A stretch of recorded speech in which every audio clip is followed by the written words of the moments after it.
Трафик 1.9, собранный новый мотор, вот такой писк.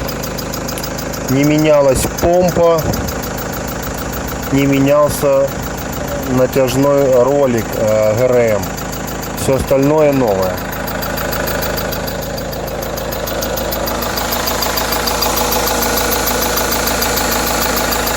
Такой звук где-то вот оттуда.